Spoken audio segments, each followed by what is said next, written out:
J'appelle la dernière communication des docteurs Maxime Ross et Guillaume Pourchet pour les mémoires immersives.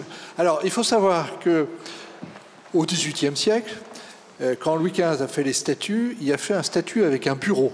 Donc, il y a un président, normal, vice-président, cette année c'est une vice-présidente, un secrétaire perpétuel, un trésorier, mais il a mis également un bibliothécaire. Et donc, le docteur Pourchet est notre bibliothécaire très actif. Néanmoins, Guillaume, je vais te donner une mauvaise nouvelle. Rachida Dati, Madame la ministre de la Culture, vient de m'indiquer qu'elle ne pourra pas venir t'écouter, contrairement à ce qu'elle t'avait dit. Néanmoins, elle viendra le 31 mai. Donc, tu vois, elle n'a fait que décaler. Et donc, tu avais préparé tout, des masques et tout ça pour elle. Mais bon, c'est les autres qui vont en profiter. Voilà. Maxime, qu'est-ce qui commence? C'est Maxime ou Guillaume? Non, c'est moi qui commence. Merci beaucoup, cher président, cher maître et chers amis. Donc, je suis très heureux et puis très honoré de pouvoir intervenir et vous présenter ce projet qui me tient à cœur depuis déjà quelques années avec Maxime, qui est ici et qui vous fera notamment... Alors, il va y avoir, je vous préviens tout de suite, parce qu'on avait prévu de faire une petite séquence de démonstration technique avec des supports pour vous montrer qu'est-ce que des mémoires immersives. Donc c'est quand même un enjeu assez crucial à mon sens dans notre histoire, je vais essayer de vous le présenter. Et donc il aura un petit peu de retard parce qu'on devait parler un peu plus tard normalement dans le programme. Voilà, donc alors vous présenter dans ces lieux à Saint-Côme, c'est tout à fait remarquable. Et j'ai pas pu m'empêcher de commencer cette présentation par une phrase qui paraît assez simple et évidente d'un de nos pères fondateurs, François Quesnay, qui était aussi et surtout le chef d'orchestre des mémoires de l'Académie royale de chirurgie, publiées en 1743. Et tout simplement, l'art de guérir chirurgical est difficile à acquérir et dépend de celui qui l'exerce. Et tout est là. Être chirurgien, c'est pas juste manipuler, c'est bien sûr acquérir de la connaissance scientifique. C'était tout le débat de l'époque. L'académie était vraiment organisée autour de la démarche scientifique, ce qui n'était pas le cas dans la médecine à l'époque. Et nos pères fondateurs étaient vraiment très attachés à ça. C'est aussi acquérir un savoir-faire gestuel, technique, humain, de relationnel. Et être chirurgien, c'est très difficile, et c'est très difficile de l'apprendre. Et ça dépend de celui qui va agir sur le corps. Et tout cet enjeu est crucial, nous le savons tous, pour l'avoir vécu, pour le vivre au quotidien. Et le projet des mémoires de l'Académie royale en 1743, ça a été ça. Ça a été de dire, eh bien, on va donner un support, un livre, pour permettre aux chirurgiens de faire le mieux possible directement au lit du malade. Alors, je ne vais pas faire un exposé de toutes les dates marquantes, sachant bien sûr qu'il en manque beaucoup et on y en a bien plus après, mais nous sommes quand même dans le lieu où l'Académie royale de chirurgie a été créée. Et en amont, en 1731, la Société royale académique. Et c'est ici que nos pères ont créé cette structure. Donc c'est tout à fait émouvant et je crois qu'on peut se féliciter encore une fois d'être ici présent. Grâce à deux grands hommes, Georges Maréchal, le premier président, et François de la Péronie. Ces deux hommes ont porté la création de cette académie qui est la plus ancienne structure académique médico-chirurgicale avant l'Académie de médecine. Voilà, donc ça c'est une petite pointe chirurgicale. Et en tous les cas, alors, je ne sais pas si on voit, il faudrait peut-être enlever il y a une petite écriture, désolé, ça prend tout l'écran. La date qu'il faut, à mon sens, retenir, je vous l'ai déjà exposé, c'est cette création, enfin cette publication des mémoires de l'Académie royale de chirurgie en 1743. Et c'est un événement qui est tout à fait marquant parce que on a la première publication d'ordre scientifique chirurgicale avec une sorte de revue moderne de publication scientifique. Et les deux protagonistes, les deux François Gigot de la Péronie qui était le président et François Quesnay qui sont tout à fait fiers de cela, puisque ce sont des peintures, des gravures qui ont été faites de leur vivant. Ils avaient tout à fait conscience de l'enjeu historique. Et Guillaume, je vais quand même te dire quelque chose. Ouais. C'est le descendant direct de François de Quesnay. Oui, non, mais c'est pas l'enjeu, mais ça m'a permis de me passionner très tôt dedans. Voilà, c'est plus ça. Mais non, mais c'est réel en fait. Hein, c'est notre histoire. Et donc ces deux hommes qui sont bien sûr François de la Péronie, qui était le président et qui, on voit sur cette représentation, met au centre l'ouvrage des mémoires qui est en format noble, en grand format, IN4, et qui représente, donc c'est un tableau d'ailleurs qui est à l'Académie de médecine, hein, qui a été fait pour l'Académie de chirurgie, mais qui est à l'Académie de médecine. Et cette gravure de François Quesnay, qui représente également cet ouvrage. Mais là, il y a tout le génie de François Quesnay, qui était cette volonté de rendre disponible au lit du malade la connaissance. Et donc, ils ont développé, et ça s'est vendu de façon incroyable, d'ailleurs on en retrouve très facilement, hein, tous ces ouvrages, un format IN12, donc en petit format, que le chirurgien pouvait tout de suite consulter en pleine opération, au lit du malade. Et ça, c'est vraiment le génie de ces hommes qui savaient qu'ils faisaient quelque chose d'historique. Alors, vouloir créer des mémoires, enfin participer à monter ce projet de mémoire immersive, on s'inscrit bien sûr dans l'esprit visionnaire de nos pères fondateurs, comme je viens de vous en parler. Mais on va aussi entrer dans une révolution du transfert de connaissances, à mon sens, qui est assez passionnante, qu'on connaît depuis un certain temps, mais qui est tout à fait révolutionnaire. Et on n'en a pas encore tout à fait conscience.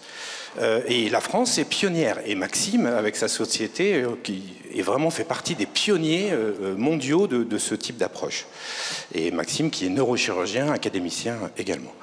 Et l'idée, en fait, est de pouvoir se retrouver, non pas sur un livre, avoir des planches et avoir des explications qui sont souvent pas tout à fait la réalité, on le sait tous, hein, les descriptions, elles sont souvent modifiées et améliorées. Eh bien là, non, on va avoir le réel. On sera dans les yeux de l'expert, on est dans les yeux du chirurgien en train d'opérer, en train d'enseigner en bon compagnon à son élève, en direct. Et ça, c'est quand même une révolution. C'est-à-dire que vous allez pouvoir mettre un casque, vous allez le voir, Maxime va vous le représenter, mettre un casque sur la tête et être dans les yeux de l'enseignant. Et c'est tout à fait révolutionnaire en termes de transmission de savoir. C'est aussi révolutionnaire en termes d'archivage du savoir. On va pouvoir, moi j'aurais rêvé de me mettre un casque et d'être dans la peau d'Ambroise Paré, de savoir comment il faisait sa table, quel instrument il allait choisir. Et donc c'est tout à fait passionnant, on va avoir cet outil qui va nous permettre de mémoriser notre savoir-faire aujourd'hui en 2024. Et bien sûr, comme l'a très bien rappelé notre président, connaître son passé, c'est construire son avenir, c'est évident. Alors, pour résumer un petit peu ces propos, on en profite parce qu'on a un petit peu plus de temps. Ouais, j'en profite. Mais c'est bientôt fini. Et c'est simplement un outil, bien sûr, de formation, je viens de vous l'écrire, d'acquisition mimétique, gestuelle, mais aussi un outil de mémoire qui va traverser les siècles, j'en suis sûr. Alors, Maxime, qui est là, et grâce à sa société, et puis il y a eu cette idée aussi qui paraît une évidence, mais en se disant, mince, mais on me montre des gestes, mais je ne suis pas en position d'être premier opérateur tout de suite. Et c'est vraiment la place du premier opérateur qui fait qu'on a un champ visuel différent, qu'on apprend, qu'on prend conscience. Et donc de pouvoir mettre l'apprenant en situation d'être premier opérateur, c'est quelque chose d'évident, mais qui n'était pas fait. Et alors, vous allez le voir, on vous fera passer, je pense que tu diras un petit mot, mais je vais terminer ces 2-3 diapositives.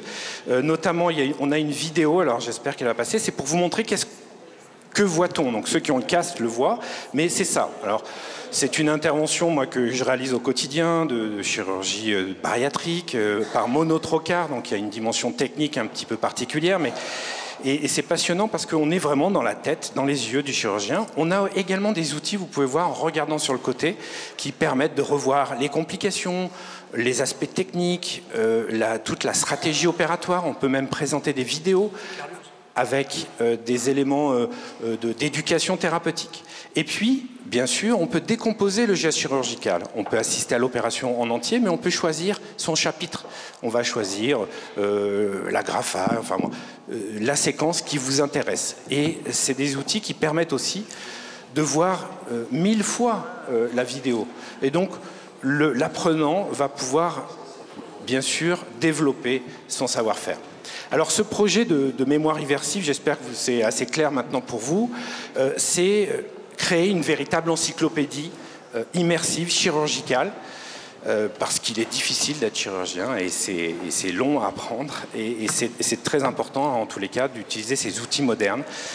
Nous représentons 13 spécialités et le projet est de monter un certain nombre de tutos, entre guillemets, de tutoring, de vidéos avec toutes les phases, socle, de pratiques avancées, etc.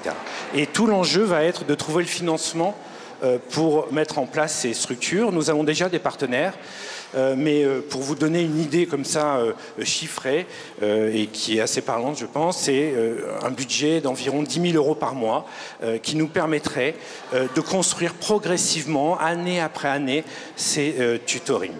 Voilà, donc merci beaucoup pour votre attention. J'espère qu'on sera à la hauteur de nos pères fondateurs. Merci Guillaume, merci beaucoup sur ces techniques d'avenir qui se projettent dans le passé en plus. Donc c'est un bel équilibre. Ouais, mais... Docteur Ross, de neurochirurgien, Montpellier, France. Merci Guillaume. Donc, pour l'intérêt du savoir est qu'il soit partageable aussi, bien entendu, et toute nouvelle technologie ne doit pas être une barrière à l'adoption. La réalité virtuelle, ce que vous êtes en train de tester, l'intérêt, c'est ce qu'on appelle l'immersion, l'engagement émotionnel. Pas juste voir une scène, mais vivre une expérience. Et on a montré au cours de thèses en sciences de l'éducation que cela permettait d'apprendre mieux. Oui, mais si on n'est pas équipé de cela, comment fait-on? L'idée, c'était aussi d'avoir une plateforme pour pouvoir déployer, et c'est accessible sur téléphone portable. Le même contenu, que ce soit à plat ou en réalité virtuelle. On va vous distribuer, pour ceux qui le souhaitent, ces petits dispositifs en carton qui s'appellent des cardboards, dans lesquels on peut mettre son téléphone et qui sont des petits casques de réalité virtuelle. Parmi le projet que l'on développe, un projet 44 qui est de répondre à la chirurgie essentielle, filmer tous les gestes de chirurgie essentielle qui pourraient sauver jusqu'à 2 millions de vies par an. Et l'idée, c'est de pouvoir en fait les créer et les déployer via la plateforme sur le casque. Alors comment ça marche le casque? Vous le déployez, vous avez un QR code qui vous amène sur l'application. Et en tapant le code biacadémique, BE, @revinax.net, vous aurez accès justement à certaines démonstrations. Et donc, c'est en téléchargeant l'application grâce au QR code, en mettant son téléphone portable dans le casque, on a un petit casque de réalité virtuelle.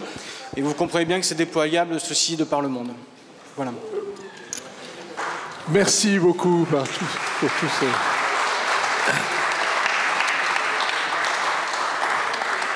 Je remercie infiniment tous les orateurs. Je remercie aussi les académiciens de médecine présents. Je salue respectueusement le président de la 4e division, mon président. Merci de ta présence. La séance est suspendue. Elle reprendra mercredi prochain, mais avant, nous allons sortir de l'amphithéâtre Saint-Côme, tourner à gauche, et rentrer, parce que en réalité, l'Académie de chirurgie, c'est 3 bâtiments. Il y a le bâtiment ici, qu'on réinvestit. Il y a le réfectoire des Cordeliers, où, je vous rappelle, a été décrétée la Révolution française, et un petit amphithéâtre que l'on utilise pratiquement de façon quotidienne, qui est l'amphithéâtre Cruvelier, dans lequel il y a une inauguration de plaques, et après, un cocktail sympathique entre nous. Merci beaucoup de votre présence, mais ne partez pas, on continue. On se déplace simplement.